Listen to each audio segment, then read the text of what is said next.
How to add an avatar to your Instagram story. Hey everyone, welcome back to the channel.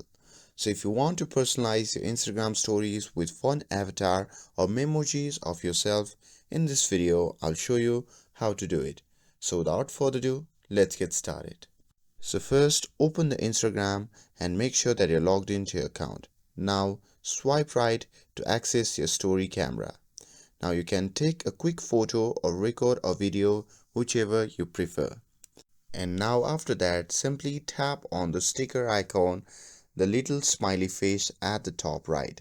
And from there, simply scroll down and you can see the option label as avatar. So simply tap on that.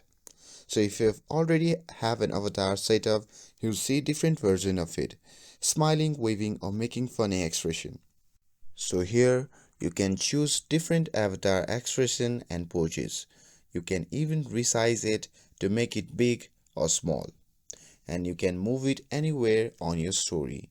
And you can have fun customizing it however you like. And that's it. Now you know how to add an avatar to your Instagram stories and make them more fun and personal. With this, if you found this video helpful, then don't forget to like, share and subscribe to get updated for more videos. Thanks for watching and I'll see you in the next video.